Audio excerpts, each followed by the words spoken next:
এই পৃথিবী থাকার জায়গা নয়। কিয়ামতের সময় আল্লাহ তাআলা মালাকুল মাউতকে বলবেন, সবার রূহ কবজ করে ফেলো, সবার, কেউ থাকবে না, সবার রূহ কবজ হয়ে যাবে। আল্লাহ মালাকুল মাউতকে বলবেন, মালাকুল মাউত কি অবস্থা? বলবে সব শেষ। মাইয়াব্বা, কে বাকি? মালাকুল মাউত বলবে জিনেরা বাকি, যাদেরকে দেখা যায় না। আল্লাহ বলবেন জিনদেরকেও শেষ করে ফেলো, রূহ কবজ করো।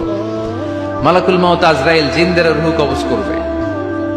আল্লাহ এবার জিজ্ঞেস করবে, ইয়া মালাকাল মাউত আখবিরনি মাইয়াব্বা, এবার বলো আর কে বাকি?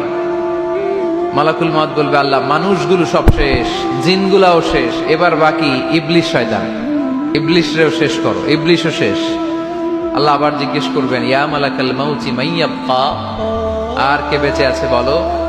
মালাকুল মাউত বলবে, আল্লাহ আপনার কথা অনুযায়ী পৃথিবীর সব মানুষের রূহ কবজ করলাম, সব জিনদের রূহ কবজ করলাম, ইবলিসের রূহ কবজ করলাম, এখন আছে শুধু ফেরেশতারা। আছে কারা?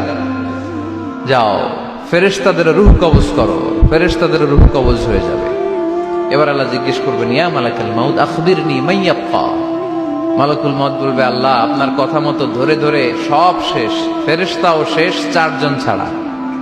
কয়জন ছাড়া? জোরে বলেন, কয়জন ছাড়া?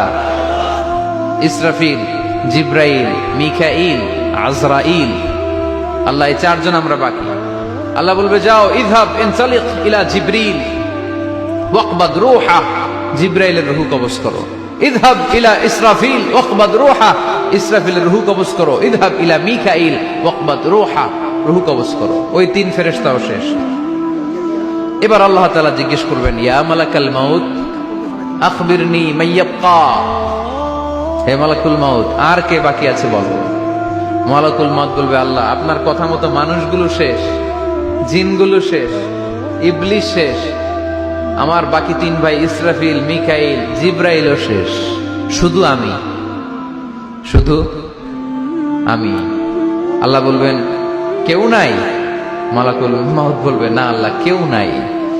এবার আল্লাহ তাআলা বলবেন, মালাকুল মাউত তুমি তো সবাই রে মারছো, এবার তুমি মরো, এবার তুমি মরো, তুমি মরো।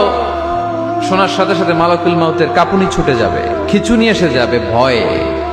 আল্লাহ বলবেন, কাঁপুনি দিয়ে তো লাভ নাই, কারণ কুল্লু নাফসিন যায়িকাতুল। রাব্বুল আলামিন বলবেন, মালাকুল মাউত কেঁদো না, এটাই দুনিয়ার বিধান, আমি আল্লাহর দেয়া বিধান, এটাই জন্মালেই মরতে হয়। যাও, জান্নাত জাহান্নামের মাঝখানে একটা জায়গা আছে, জায়গাটার নাম হলো আরাফ। এই আরাফের মধ্যখানে যে দাঁড়াও, ওখানে যে মালাকুল মাউত কাঁপতে থাকবে। মালাকুল মাউত বলবে, আল্লাহ সৃষ্টির শুরুতে যদি জানতাম, সৃষ্টির শুরুতে যদি জানতাম সবাইকে মৃত্যুদান করার পরে, রূহ কবজ করার পরে আমাকেও মরতে হবে, তাহলে এই কঠিন দায়িত্বের ব্যাপারে আপনার কাছে ক্ষমা চাইতাম। আজকে আমারও যে ভাগ্য বরণ করে নিতে হবে সৃষ্টির শুরুতে, আমি এটা কল্পনাই করতে পারিনি।